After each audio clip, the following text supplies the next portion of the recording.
कि हमारी नीतियों में, हमारे साथियों में, हमारे काम में, हमारे संगठन में क्या ऐसा हुआ कि हम जो सोचते थे, जो करना चाहते तो कर नहीं पा रहे हैं। और वे लोग जिनका इस देश के बनाने में, इस देश को आज़ाद कराने में कोई भूमिका नहीं है, वो आज इस देश के को चला रहे हैं और रहनुमा हैं, और जो चाहते हैं वैसे कर लेते हैं। वो जब चाहें, जिसको चाहें, जहां से चाहें वहां से गिरफ्तार कर लें, जिन बिल्डिंगों को चाहें उनको गिरा दें। तो ये जो मनमानी की राजनीति है, क्या ये मनमानी की राजनीति चलेगी? मैं मधु दंडौते का नाम लूंगी, मैं मृणाल गोरे का नाम लूंगी, मैं जॉर्ज फर्नांडिस का भी नाम लूंगी, मैं कई, लालू प्रसाद है, मुलायम सिंह जी है, नीतीश कुमार है, शरद यादव जी है, सभी हम ये सक्सेसर थे बीजू पटेल।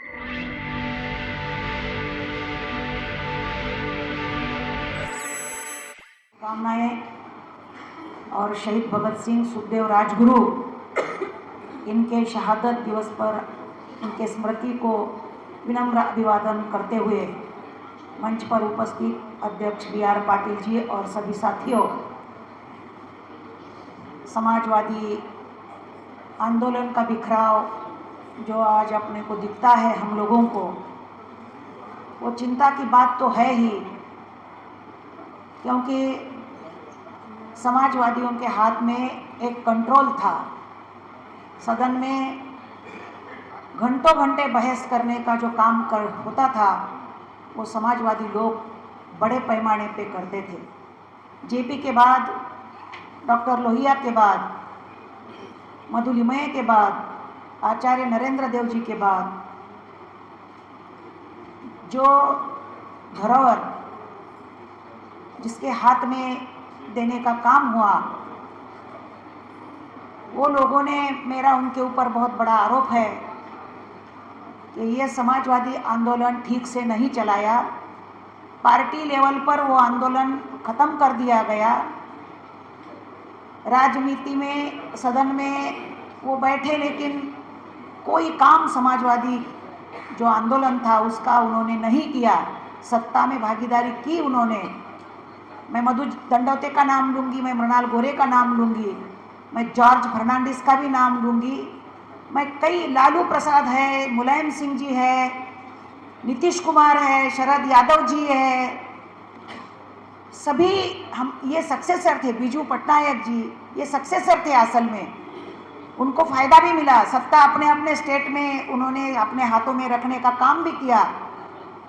लेकिन एक मुलायम सिंह साहब का अपवाद अगर हम छोड़ेंगे और लालू जी का, तो आगे किसी ने ये आंदोलन बढ़ाने के लिए ज़्यादा कष्ट नहीं उठाए, और इसका नतीजा हुआ कि ये आंदोलन धीरे धीरे धीरे समाप्ति की ओर जा रहा है। अरुण श्रीवास्तव, सुनीलम, रमाशंकर जी, ये लोग प्रयास कर रहे हैं, लेकिन कर करके वो कितना कर सकते हैं? हमारे विजय प्रताप जी है, करते हैं। हमारे इन, जिनका मैंने इसके पहले नाम लिया, इन्होंने अपने घर में भी समाजवादी आंदोलन ठीक से नहीं चलाया। मेरा आरोप है इनके ऊपर। अच्छा ठीक है, आपने आपके बेटे अमेरिका में भेजे, जॉर्ज फर्नांडिस का बेटा शान-ए-हिंद अमेरिका में, मधु जी का बेटा अमेरिका में, ये सभी ऐसे फॉरेन कल्चर में अपने अपने बेटे इन्होंने डाल दिए। लेकिन यहाँ का तो भी अपना सक्सेसर, पार्टी का कोई तो 4-10 लोगों के नाम उसके बाद लेने के लिए रखना चाहिए था, लेकिन वो उन्होंने तैयार नहीं किए, और इसलिए ये आंदोलन हिचक खा रहा है, इसलिए ये आंदोलन पिछाड़ी पर गया है। भारतीय जनता पार्टी ने ये स्पेस पकड़ ली, और ये स्पेस अब तो वो JP को अपना ही मानते हैं। वो JP की वो मूवमेंट जो है वो उन्होंने कैश कर दी है। हमारे लोग इसमें ज़्यादा दिलचस्पी नहीं लेते हैं, तो ये बहुत बुरी बात हमारे लिए हो गई है। सुनीलम, अरुण जी घूमते हैं रास्ते रास्ते पे, गांव-गांव में जाते हैं। एक अच्छा माहौल आज मैंने देखा, मुझे भी ऐसा लगा कि ये आंदोलन हो सकता है, कुछ आगे जा सकता है, क्योंकि युवाओं की संख्या आज के प्रोग्राम में अच्छी थी, ठीक थी, इतनी बुरी नहीं थी। जिसके हाथ में ये देना है वो सब यहाँ कर रहे थे, लेकिन हमारे नेताओं के वसूल पे हम नहीं चल रहे हैं। लोहिया जी ने संयुक्त सोशलिस्ट पार्टी जब निकाली तो उन्होंने नारा दिया था, 600 पाने बांधी घाट, पिछड़ा पावे 100 में 60। लेकिन आज पिछड़ों की राजनीति कोई भी दल कर नहीं रहा है जो समाजवादी आंदोलन से उभर आया है, जो समाजवादी आंदोलन से खड़ा रहा है। आप देख रहे हैं मेहता जी, मैं आपको बताना चाहती हूँ, बिहार में आप जाति का आंदोलन आगे ले जा रहे हो। कुर्मी, यादव, निषाद, क्या है ये? इससे कोई पार्टी नहीं टिकेगी, इससे पार्टी का ग्राफ गिरते जा रहा है। आपके भी लोगों को समझना चाहिए कि जब तक तुम लोहिया का आंदोलन आगे नहीं बढ़ाओगे, लोग आपके साथ नहीं जुड़ेंगे। लेकिन सुनेगा कौन? ऐसी भी हमारे सामने चुनौती है। जात से कोई काम, एक जात से या 10 जात से कोई जोड़ने से काम नहीं बनेगा। इसके लिए विचार ही जोड़ना पड़ेंगे, परिवर्तन लाना चाहिए। ये परिवर्तन, ये बदलाव अगर लाना है तो मीठी बातें करके परिवर्तन नहीं हो सकता, प्यारी प्यारी बातें करके परिवर्तन नहीं होगा। अगर परिवर्तन करना है तो उसकी चीरफाड़ ही करना पड़ेगी, तो ही ये आंदोलन आगे बढ़ेगा, नहीं तो ये आंदोलन कभी आगे। लोहिया ने मीठी मीठी बातें की होती तो आज समाजवादी आंदोलन जो भी दिखा है देश में वो दिखता नहीं था। जेपी ने मीठी मीठी बातें की होती तो जो आज उनके बाद संपूर्ण क्रांति का जो नारा उन्होंने दिया और नवनिर्माण आंदोलन के जरिए महादेश में एक स्फुल्लिंग चेतावनी देने का काम उन्होंने किया। मैं आपको बताती हूँ, मैं उसी आंदोलन से आई हूँ। मैं 20 दिन जेल में थी नवनिर्माण आंदोलन के वक्त। मैंने मराठवाड़ा विकास आंदोलन, हमारे रीजनल बैकवर्डनेस के खिलाफ हम लड़े थे। तो मैं 20 दिन, मेरी शादी नहीं हो गई थी उस वक्त मैं 20 दिन जेल में गई थी। तो जेपी का आंदोलन, और जेपी ने जो बोला था कि नारी के सहयोग बिना हर बदलाव अधूरा है, ये हम कब सोचेंगे? महिलाओं की ताकत हमको माननी पड़ेगी, उसको बढ़ावा देना पड़ेगा और सभी ने मिलकर इस आंदोलन को आगे ले जाने का यहाँ संकल्प करना चाहिए। वो संकल्प हमारे बड़े भाई यहाँ बताएंगे क्या है तो, लेकिन ये करना चाहिए, ऐसा मेरा कहना है। शिक्षा पे बात हो गई, यहाँ आरोग्य पे, स्वास्थ्य पे बात हो गई, संविधान पे बात हो गई। शिक्षा का तो इन्होंने सत्यानाश कर दिया है। देश के आज के हुक्मरान जो बैठे हैं संसद में, सत्यानाश कर दिया है इन्होंने। अरे बिरला अंबानी का आयोग इन्होंने गठित किया, और बिरला का और अंबानी का आयोग क्या कर सकता है? तो मुझे ऐसा लगता है बिरला अंबानी आयोग ने बोला you must pay for your education, पढ़ना है तो पैसे गिनना पड़ेंगे, और ये हमने सहा। तो मुझे ऐसा लगता है कि हम सब मिलकर एक नया संकल्प लेकर यहाँ से जाएंगे। इतना कहते हुए मुझे बोलने की संधि दी। धन्यवाद। जय हिंद, जय भीम, जय भारत। कि हम और हमारी राजनीति क्या है, क्योंकि हमारे देश की राजनीति भी कैसी है वो आपको पता है।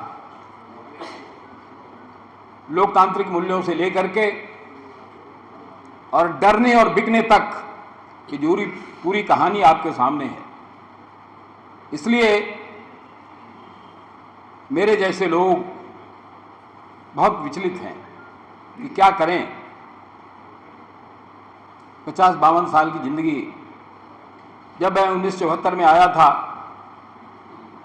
जब जेपी खुद हमारे शहर में आए थे, युवा सम्मेलन हुआ था, पहले दिन मेरे जैसा 17-18 साल का नौजवान जब उस समय गया था तो एक मन में सपना था कि दुनिया बदल जाएगी, अच्छा समाज बन जाएगा, समाजवाद आ जाएगा, संपूर्ण क्रांति हो जाएगी। लेकिन रोज रात को सोने के बाद सवेरे उठते हुए ये दिलासा रहता था कि समाज बदल जाएगा। कभी मन में निराशा नहीं आई। निराश तो अभी भी नहीं हूं। मैं ये मानता हूं कि नहीं इस जन्म में होगा, अगले जन्म में फिर लड़ेंगे इस सरकार से, इन आताई ताकतों से। लेकिन मित्रों, यह जरूर होता है कि हमारी नीतियों में, हमारे साथियों में, हमारे काम में, हमारे संगठन में क्या ऐसा हुआ कि हम जो सोचते थे, जो करना चाहते तो कर नहीं पा रहे हैं। और वे लोग जिनका इस देश के बनाने में, इस देश को आजाद कराने में कोई भूमिका नहीं है, वो आज इस देश के को चला रहे हैं और रहनुमा हैं, और जो चाहते हैं वैसे कर लेते हैं। वो जब चाहें, जिसको चाहें, जहां से चाहें वहां से गिरफ्तार कर लें, जिन बिल्डिंगों को चाहें उनको गिरा दें। तो ये जो मनमानी की राजनीति है, क्या ये मनमानी की राजनीति चलेगी? अगर यह चलेगी तो नौजवान या हमारे जैसे सारे लोग कैसे जनता को संगठित करेंगे? इसलिए मैं दो बातें निवेदन करना चाहता हूं। मैं जितना देख पाता हूं कि आज ये एक तरफ ये कारपोरेट की ताकतें हैं जो पूरी दुनिया की, जिसको अभी भाई सांसद कह रहे थे बक्सर के, ये ताकतें सह हथियाना चाहती हैं।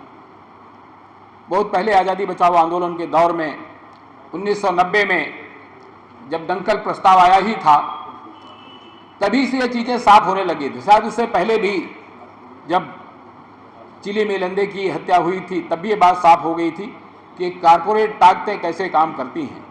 लेकिन आज जब खुले तौर पर रंगा नाच हो रहा है तो इन ताकतों को रोकने का एक ही तरीका है, वो जन आंदोलन। लेकिन दुर्भाग्य ये भी है कि हम लोग इस देश में जो जन आंदोलन पैदा करना चाहिए, जो खड़ा होना चाहिए, वो नहीं हो पा रहा। थोड़े दिनों के लिए किसानों का आंदोलन हुआ और वो भी 2-3-4 राज्यों के किसान ही उठ खड़े हुए, पंजाब के, हरियाणा के, पश्चिमी उत्तर प्रदेश के, कुछ पूर्वी उत्तर प्रदेश के, राजस्थान के, कुछ मध्य प्रदेश के। लेकिन मित्रों, जो इस देश के बड़े पैमाने पर नौजवानों को, आम जनता को खड़ा होना चाहिए था, वो नहीं हुआ। इसलिए सरकार झुकी जरूर, लेकिन फिर उसी मनमाने तरीके से कर रहे हैं। इसलिए लंबी बात नहीं करके, आप सारे समाजवादी साथी हैं, सब लड़ने वाले लोग हैं, इसलिए बहुत विस्तार से चाहता था, क्योंकि हमारी जो नाकामियां हैं, आप सभी के मन में दर्द है, कोई मेरे सवाल नहीं है। लेकिन हम अपनी नाकामियों पर जीत कैसे पाएं, वो संगठन की ही ताकत होती है, और संगठन कोई ऐसे नहीं हो जाता। मैं एक दिन ऐसे ही पढ़ रहा था भगत सिंह को, तो उसमें था कि उन्होंने कुल 5-6 साल की जिंदगी रही होगी, हमारे जैसे वो भी 16, 17, 18 साल में आए होंगे राजनीति में, और 23 साल में दुनिया से चले गए। 5-6 साल की जिंदगी में उन्होंने 300 से ज़्यादा किताबें पढ़ी थी और 8-10 अखबारों में लगातार लेख लिखते रहे। मैं नहीं जानता यहाँ बैठे हुए कितने साथी ने 5-6 सालों में 300 किताबों को पढ़ा होगा। यानी हर साल, अगर 6 साल की जिंदगी मान लें, करीब 40-50 किताबें हर साल उन्होंने पढ़ा, तब वो विचार बनता है। इसलिए उन्होंने कहा कि जब तक वैचारिक क्रांति नहीं होगी तब तक समाज में परिवर्तन नहीं हो सकता। और यही जब हम लोग 74 में आए थे, जयप्रकाश जी ने कहा, जिन 7 क्रांतियों के नाम उन्होंने गिनाए, उसमें एक था वैचारिक क्रांति। ये ध्यान रखो कि जब तक वैचारिक क्रांति नहीं होगी तब तक संपूर्ण क्रांति नहीं हो सकती है। लेकिन मित्रों, जितना हमने समझा, जितनी दम थी, जितनी ताकत थी, पिछले 50 सालों 52 सालों में लगातार चलते रहे, करते रहे, अभी भी कर रहा हूं। लेकिन मित्रों, वह धारा रुकी कहां है, ये हम सब मिलकर के खोजेंगे तभी होगा। अगर उसका हम जवाब नहीं खोज पाएंगे तो ये कारपोरेट ताकतों से भी हम नहीं लड़ पाएंगे और हम जनता में विश्वास भी नहीं दिला पाएंगे। क्योंकि जिस तरह की राजनीति आज हो गई है, जहां पहुंच गई है, जिसको गांधी ने 7 पाप गिनाए थे, आज सारे 7 पाप सिर पर चढ़कर कूद रहे हैं। नैतिक राजनीति की बात की, अनैतिक हो गई, भ्रष्टाचार, नैतिक व्यापार की बात की, वो सारा हो गया। इसलिए मित्रों, यह कैसे इस देश में नैतिक राजनीति हो, नैतिकता कैसे हो, राजनीति की तो क्या कहना है। इसलिए इतनी निवेदन के साथ बात समाप्त कर रहा हूं कि जो गांधी ने कहा, जो जेपी ने कहा, जो लोहिया ने कहा, जो किया, हम कैसे अपने जीवन में उतार सकें और कैसे हमारे जीवन का जो शेष समय है जनता के बीच में जाकर के करें, उनको संगठित करें। क्योंकि जनता को संगठित किए बिना ये कारपोरेट ताकतें, राजनीतिक दलों या ये जो हमारे प्रशासनिक तंत्र हैं, इनको खरीदने की भरपूर ताकत उनको भरपूर डराने की ताकत उनके अंदर है। इसलिए जिसको नहीं डरा सकते हैं, जिसको नहीं खरीद सकते हैं, वो है जनता। इसलिए जनता की ताकत को अगर हम खड़ा कर लेते हैं तभी हम इस देश को फिर से आज़ाद करा सकते हैं। नहीं गुलामी तो कैसी है आप सब लोग जानते हैं। आप सबको बहुत बहुत धन्यवाद इस आमंत्रण के साथ कि हम सब लोग मिलकर के लड़ेंगे, गांधी जेपी और लोहिया के समाजवाद और उनके सोच को कामयाब करेंगे। धन्यवाद।